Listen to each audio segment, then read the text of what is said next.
Exodus chapter 9. Then the Lord said to Moses, Go to Pharaoh, and said to him, Thus says the Lord, the God of the Hebrews, Let my people go, so that they may worship me.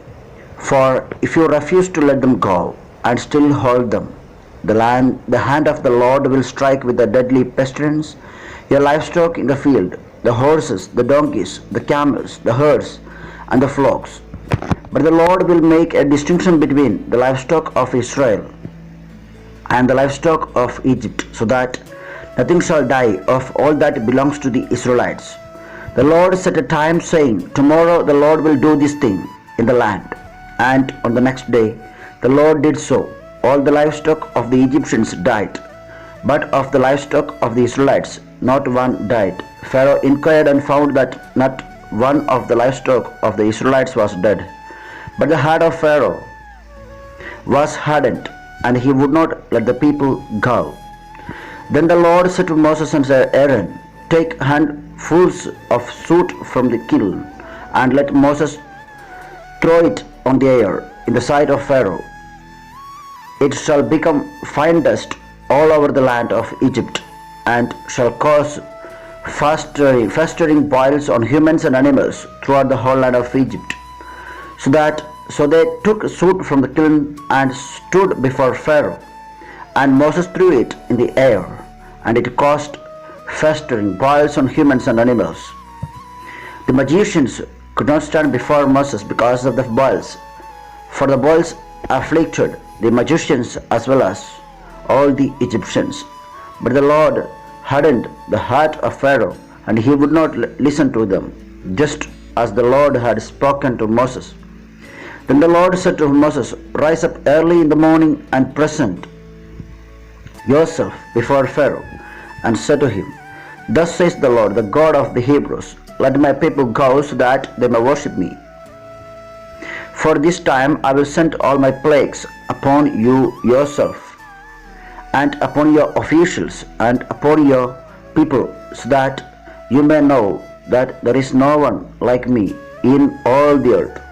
For by now I could have stretched out my hand and struck you and your people with pestilence, and you would have been cut off from the earth.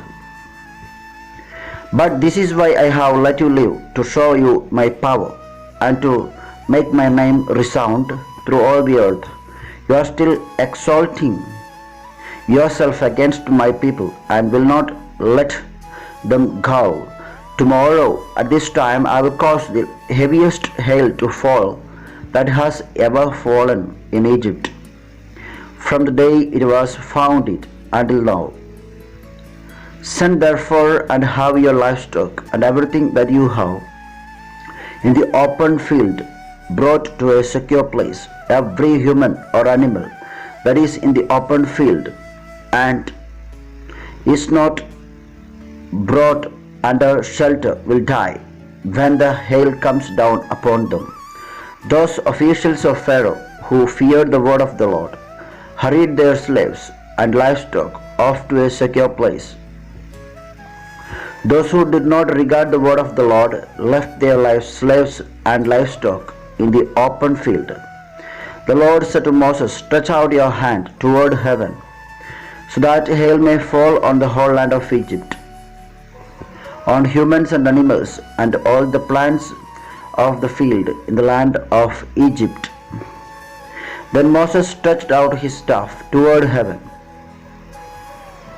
and the Lord sent thunder and hail, and fire came down on the earth, and the Lord rained hail on the land of Egypt. There was hail with fire flashing continually in the midst of it, such heavy hail as had never fallen in all the land of Egypt since it became a nation. The hail struck down everything that was in the open field throughout all the land of Egypt, both human and animal.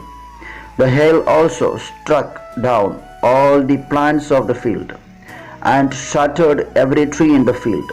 Only in the land of Goshen, where the Israelites were, there was no hail. Then Pharaoh summoned Moses and Aaron and said to them, This time I have sinned, the Lord is in the right, and I and my people are in the wrong.